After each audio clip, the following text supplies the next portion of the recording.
오늘의 한국 뉴스입니다. 윤석열 대통령 지지율이 20%대로 떨어진 조사 결과가 또 나왔다. 엠브레인 퍼블릭, K스테 리서치, 코리아 리서치, 한국 리서치가 지난 8일에서 10일까지 만 18세 이상 남녀 1008명을 대상으로 한 전국 지표조사에서 윤 대통령 국정 운영에 대해 잘하고 있다는 28%, 잘 못하고 있다는 65%로 집계됐다. 모름 무응답은 7%였다. 같은 기관의 2주 전 조사에서는 긍정평가가 34%였으나 8월 2주차에는 6%포인트 하락해 20%대로 내려갔다. 부정평가는 2주 만에 무려 11%포인트나 올라 65%가 됐다. 이번 조사에서 연령대별로는 40대에서 국정운영 긍정평가가 17%로 가장 낮게 나타난 반면 70대 이상의 연령대에서는 50%로 가장 높았다. 20대는 긍정평가 20%, 부정평가 64%로 2주 전 긍정평가 24%, 부정평가 52%와 비교해서 부정평가가 12%포인트 상승했다. 법무부 사면심사위에서 이명박 전 대통령과 전 문재인 대통령의 측근인 김경수 전 경남지사를 8월 15일 광복절 특별사면 대상에서 제외한 것으로 알려진 가운데 이명박 전 대통령이 윤석열 대통령의 국정 운영에 도움이 된다면 사면 안 해도 좋다고 말한 것으로 알려졌다. 10일 이명박 전 대통령의 최측근인 이재호 국민의힘 상임고문은 윤석열 정부의 광복절 특별사면과 관련해 이와 같이 밝혔다. 이명박 전 대통령은 국정 안정을 위해서라면 자신에 대한 사면은 하지 않아도 된다면서 그래도 내가 대통령을 했던 사람인데 국가와 당이 안정되길 바라는데 국가와 당이 안정되는데 내 사면이 제외된다고 하면 그것을 나는 받아들이겠다고 말한 것으로 전해졌다. 현재 이명박 전 대통령은 횡령과 뇌물 등 혐의로 징역 17년을 선고받고 복역하다 올해 6월형 집행정지로 일시 석방됐다. 문재인 전 대통령의 최측근인 김경수 전 경남지사는 드루킹 댓글 조작 사건으로 징역 2년을 확정받아 감옥에 수감 중이다. 대통령실이 한중 외교장관 회담 이후 사드 고고도 미사일 방어 체계와 관련한 중국 정부의 산불이란 요구에 대해 산불 정책은 윤석열 정부가 계승할 만한 합의나 조약이 아니다라고 밝혔다. 그러면서 사드 기지가 8월 말 정도에 정상화될 것으로 보고 있다고 했다. 대통령실 고위 관계자는 이날 용산 대통령실 브리핑에서 한국 정부가 사드 산불이란 정책을 선서했다는 중국 정부의 주장에 대해 누누이 말씀드리지만 산불은 협의나 조약이 아니고 계승할 만한 것이 아니다며 사드는 북한의 핵미사일 위협으로부터 우리 국민의 생명과 안전을 지키기 위한 자위적 방어수단이며 안보주권 사안으로 결코 협의의 대상이 될 수 없다고 밝혔다. 산불은 2017년 10월 강경화 전 외교부 장관이 국회에서 미국 MD 미사일 방어 참여, 사드 추가 배치, 한미일 군사동맹을 하지 않겠다고 밝힌 문재인 정부 외교적 입장이었다. 문 정부는 이에 약속이나 합의가 아니라 단순한 입장 표명이라고 강조했지만 중국 정부는 이를 양국 약속으로 간주하며 한국 정부의 이행을 압박해왔다. 더불어민주당 우상호 비상대책위원장은 문재인 정부가 중국과 합의하거나 조약을 맺은 적은 없다고 밝혔다. 일하는 이미 배치된 사드 운용에도 제한을 둔다는 의미로 지난 10일 중국 외교부가 처음 공식 석상에서 언급했다. 중국 외교부는 산불일한을 선서했다고 홈페이지에 작성했다가 이날 널리 알린다는 뜻의 선시로 고친 것으로 알려졌다. 대통령실 관계자는 문재인 전 정부와 중국이 산불일한에 대해 어느 정도 약속을 주고받았는지에 대해서는 파악 중이라고 밝히면서도 산불과 관련해 문재인 정부로부터 관련 자료가 있는지 여부를 포함해서 인수인계한 사안이 없다고 말했다. 이어 사드 기지 정상화가 빠른 속도로 진행되고 있다며 운용 측면에서 8월 말 정도면 거의 정상화될 것으로 보고 있다고 덧붙였다. 이 관계자는 정상화 범주가 어디까지를 의미하느냐는 질문에 일주일 내에 사드 기지에 원하는 시간과 요일에 들어갈 수 있다는 차원이라고 설명했다. 문재인 정부 시절 성주 사드 기지는 포대가 임시 배치되고 지상 접근이 제한되는 등 제대로 작동하지 못했다. 기지 정상화는 포대 배치 상태와 무관하게 사드 기지의 지상으로 자유롭게 접근하는 시설 이동 등 기지 운영 측면의 정상화를 의미한다. 이 관계자는 중국이 경제보복할 경우 대응책을 마련하고 있는지에 대해선 사드 문제는 우리 국민의 생명과 안전을 보호하기 위한 자위권적 방어 조치이자 수단이고 안보주권 사안이라며 더 보탤 것도 뺄 것도 없다고 했다. 중국의 최근 사드 고고도 미사일 방어체계 관련 산불이란 요구를 놓고 한국과 미국 당국이 이달 내 경북 성주의 사드 기지 정상화라는 맞불을 놨다. 정부는 사드는 안보주권 사항 등의 측면에서 결코 협의 대상이 아니다라고 못 박았고 미국 정부도 중국의 무리한 요구가 부적절하다는 입장을 내놓으며 한국을 지원 사격했다. 한동훈 법무부 장관이 검찰의 직접 수사 범위를 확대하는 내용의 대통령령 개정안을 오는 12일 입법 예고할 예정이라고 밝혔다. 검찰의 수사권을 축소하는 데 주력했던 더불어민주당과 국회 법사위에서의 충돌은 불가피할 전망이다. 법무부가 입법 예고한 검찰의 수사 개시 범죄 범위에 관한 규정 대통령령을 살펴보면 먼저 직권남용과 공직자 선거 범죄 일부가 부패 범죄로, 방위사업 범죄 중 방위산업기술보호법 위반은 경제 범죄로 다시 분류해 검찰의 직접 수사가 가능해진다. 또한 마약 범죄의 경우 기존 마약 수출입 관련뿐만 아니라 마약 유통 관련 전반을 경제 범죄로 보고 검찰이 직접 수사할 수 있도록 바뀐다. 나아가 보이스 피싱이나 기업형 조직폭력배 등 서민의 안전과 민생을 위협하는 조직적 범죄 역시 경제 범죄로 분류된다. 이는 9월 시행될 이른바 검수완박법의 피해를 최소화하기 위한 조치다. 대통령령에 위임하고 있는 부패 경제 범죄의 범위를 보다 확대함으로써 공백을 줄이겠다는 게 요지다. 검찰청법에는 부패 경제 범죄 등 대통령령으로 정하는 중요 범죄로 검찰의 직접 수사 범위가 규정돼 있는데 이를 근거로 우회로를 찾은 셈이다. 민주당은 지난 4월 검찰의 직접 수사 범위를 6대 범죄인 부패 경제 공직자 선거 방위사업 대형 참사에서 2대 범죄인 부패 경제로 축소하는 내용의 검찰청법 개정안을 강행 처리한 바 있다. 더불어민주당은 강하게 반발했다. 우상호 비상대책위원장은 이날 기자간담회에서 검경 수사권 조정의 문제는 검찰과 경찰 사이에서 오랫동안 논의돼 왔던 역사성 있는 내용이라며 이것을 무력화시키기 위한 우회 통로로 또 대통령령을 활용하겠다고 한다면 국회와의 전면전을 피할 수 없을 것이라고 경고했다. 더불어민주당 내에서 부정부패 혐의로 기소된 당직자의 직무를 정지하는 내용의 당헌 80조 개정과 관련한 논란이 확산하고 있다. 반이재명계 비이재명계 의원들이 이재명 방탄용이라며 반대 의사를 잇따라 밝히고 있지만 우상호 비상대책위원장은 11일 단순히 기소됐다는 이유만으로 불이익을 줄 것인지 들여다볼 필요가 있다고 했다. 당 지도부는 친명계 요구대로 당헌 개정에 무게를 두는 것이다. 우상호 위원장은 이날 기자간담회에서 당헌 80조 개정은 전당대회 준비위원회에서 토론해보고 비상대책위원회 의견을 들어봐야 한다면서도 개인적인 의견으로는 야당이 지금처럼 윤 대통령과 한동훈 법무부 장관의 정치 보복 수사에 노출돼 있는 상황을 고려해야 한다고 했다. 찬반 논란이 확산하는 가운데 지도부가 사실상 찬성 입장을 공식화한 것이다. 더불어민주당의 당대표로 선출될 가능성이 유력한 이재명 의원은 대장동 백현동 개발, 변호사비 대납, 아내 김혜경 씨의 법인카드 유용 등으로 검경의 수사를 받고 있다. 쿠팡이 지난해 3월 미국 뉴욕 증시에 상장한 이후 처음으로 분기 적자를 1,000억 원 밑으로 떨어뜨렸다. 회사 측은 기존 전망치를 상향 조정해 올해 연간 기준으로 흑자를 기대하고 있다고 밝혔다. 쿠팡은 올해 2분기 매출이 50억 3,782만 달러 약 6조 5,743억 원 환율 1,305원 기준으로 지난해 같은 기간 대비 27% 증가했다고 11일 밝혔다. 영업적자는 6,714만 달러 876억 원으로 지난해 같은 기간보다 87% 줄었다. 로켓 배송과 로켓프레시 제품 커머스 부분의 매출은 48억 7,753만 달러 6조 3,651억 원으로 지난해 대비 27% 성장했고, 쿠팡이츠와 같은 신성장 사업 분야의 매출은 24% 늘었다. 쿠팡은 올해 들어 수익성 개선에 주력해 1에서 2분기 연속으로 적자를 줄였다고 밝혔다. 쿠팡의 이자 세금 감가상각 전 순이익은 6,617만 달러 863억 원으로 2014년 로켓 배송 시작 이후 처음으로 흑자를 냈다. 아난드 고프라프 쿠팡 최고재무책임자는 연초에 조정 이자 세금 감가상각 전 순이익 손실폭을 연말까지 4억 달러 이하로 줄이겠다는 목표를 제시했는데 흑자를 낸 이번 분기를 시작으로 연간 흑자를 달성할 수 있을 것이라고 말했다. 지난해에 이어 올 상반기에도 손보사들이 실적 고공 행진을 이어가고 있다.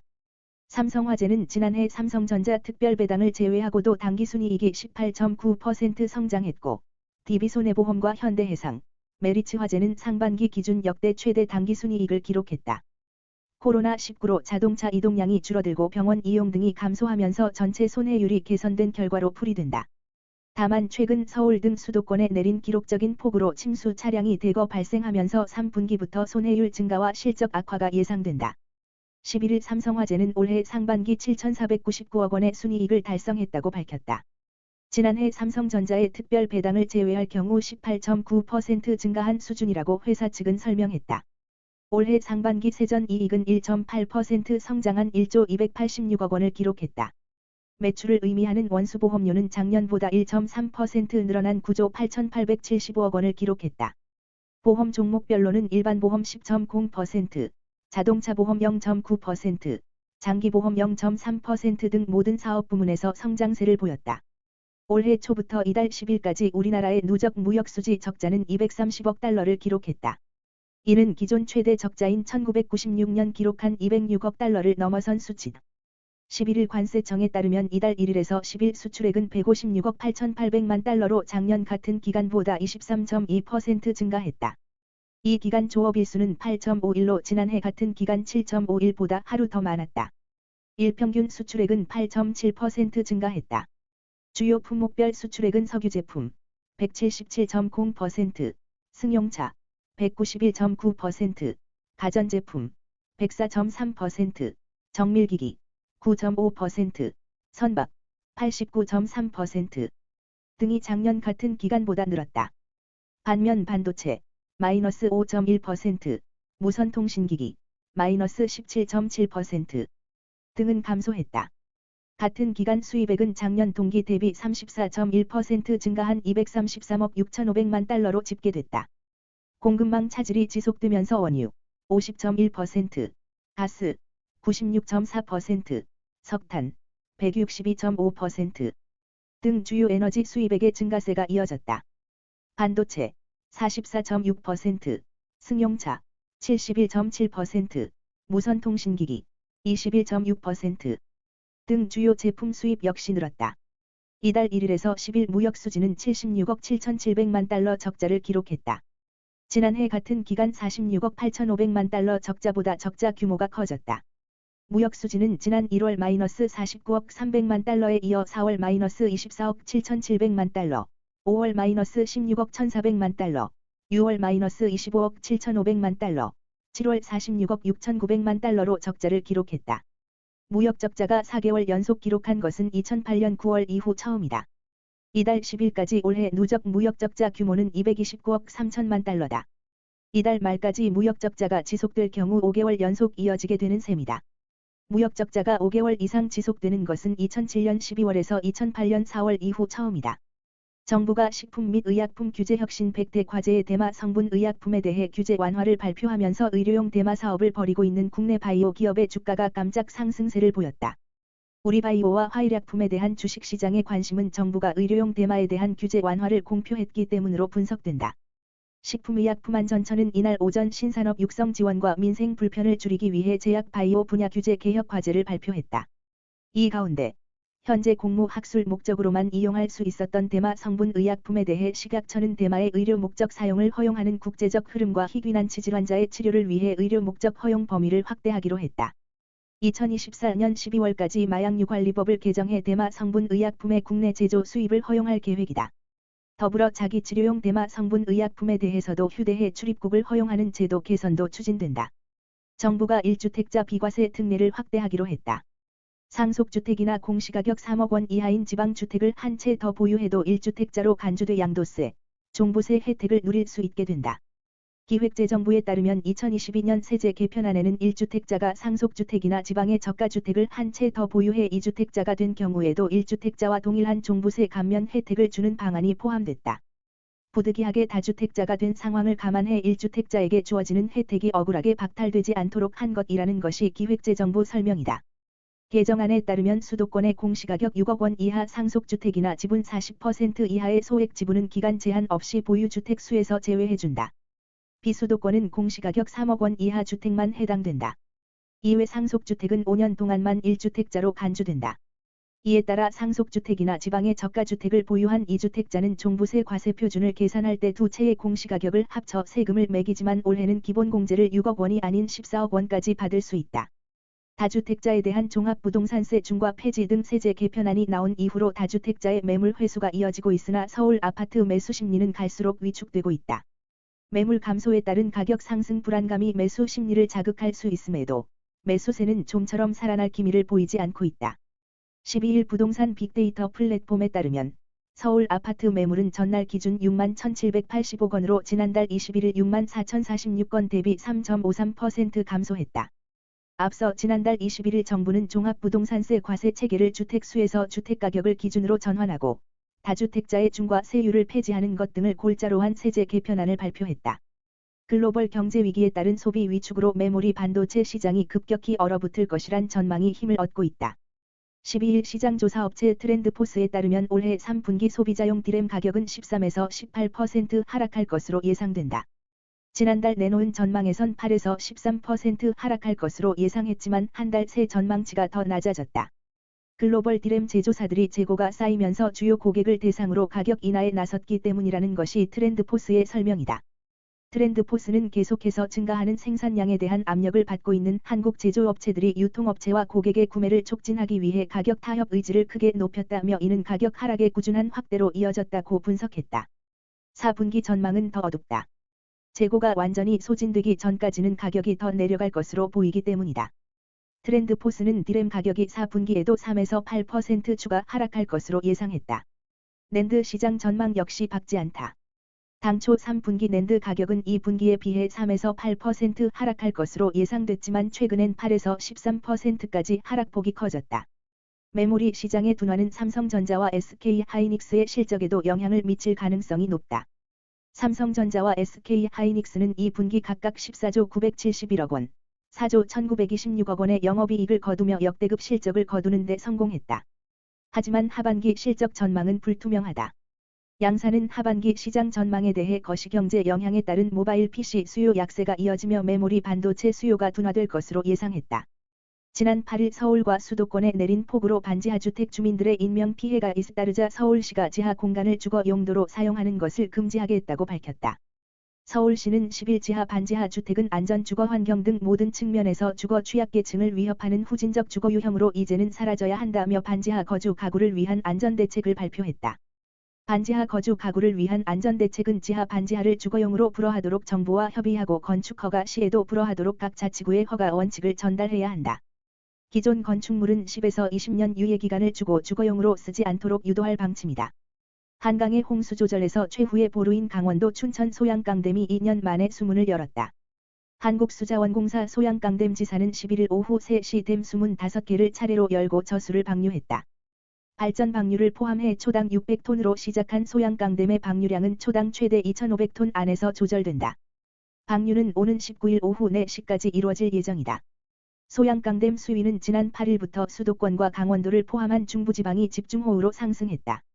제한 수위 190.3mm인 소양강댐의 저수 높이는 이날 오후 한때 189m 이상으로 상승했다. 이에 따라 소양강댐은 수문을 열고 수위를 줄이고 있다. 뇌물수수 혐의로 재판에 넘겨져 2심에서 유죄 판결을 받았지만 증언 신빙성 문제로 다시 재판을 받은 김학의 전 법무부 차관이 최종적으로 무죄를 확정받았다. 대법원 2부는 11일 특정범죄 가중처벌 등에 관한 법률 위반 뇌물 혐의로 기소된 김 전 차관의 제3고심에서 무죄를 선고한 원심을 확정했다. 김 전 차관은 사업가 최모 씨와 건설업자 윤중천 씨 등으로부터 수억 원대 뇌물을 받은 혐의로 재판에 넘겨졌다. 1심은 김 전 차관의 모든 혐의에 대해 무죄 또는 공소시효 완성으로 인한 면소 판단을 내렸다. 하지만 2심에서 최 씨로부터 현금과 휴대전화 요금 대납 등 4,300만여 원을 받은 혐의가 인정돼 징역 2년 6개월이 선고됐다.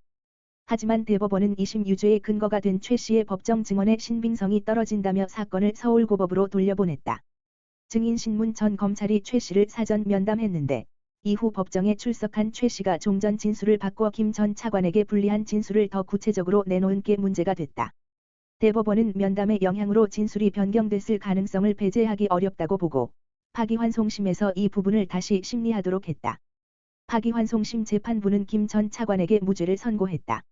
재판부는 증인에 대한 검사의 회유나 압박 등이 없었다는 점이 명확히 증명되지 않았다고 봤다. 최 씨가 법정에 다시 나와 검찰의 회유나 압박이 없었다는 취지로 답했지만 판단에 영향을 미치지 못했다. 대법원도 이 판단에 잘못이 없다고 보고 김 전 차관에게 무죄를 확정했다. 조국 전 법무부 장관이 특정 여배우를 후원했다고 주장해 재판에 넘겨진 유명 유튜버인 전직 기자 김용호 씨가 1심에서 실형을 선고받았다. 서울 동부지법 형사단독부는 11일 정보통신망법 위반 명예훼손 혐의로 기소된 김 씨에게 징역 8개월을 선고했다. 검찰은 지난 6월 열린 결심 공판에서 징역 2년을 구형했었다. 김 씨는 2019년 8월 25일 자신의 유튜브 채널에 조국 전 장관이 특정 여배우를 후원했다고 주장하는 내용의 방송을 올렸다. 가로세로 연구소가 2020년 1월 대구에서 연 강연회에서 가수 김건모 씨의 배우자 장 씨의 사생활 관련 의혹을 근거 없이 제기하기도 했다. 재판부는 피고인이 자신의 잘못을 인정하지 않고 있고 전파성이 강한 유튜브 방송 진행자로서 근거 없는 허위 사실을 적시해 피해자들의 명예를 훼손한 범행의 죄질이 가볍지 않다고 밝혔다. 다만 재판부는 김 씨가 다른 사건으로 재판을 받고 있고 이미 얼굴이 알려진 데다 증거가 제출돼 도주나 증거인멸의 우려가 없다면서 법정 구속은 하지 않았다. 6월 이후 저소득층이 돼 긴급생활지원금을 받지 못한 저소득 가구 5만여 가구에 대해 정부에서 2차 긴급생활지원금을 지급하기로 했다. 기획재정부가 11일 발표한 추석민생안정대책에 따르면 정부는 추가 경정 예산이 편성된 5월 29일 이후 긴급생활지원금 자격을 보유하게 된 저소득 가구에 2차 긴급생활지원금을 지급하기로 했다.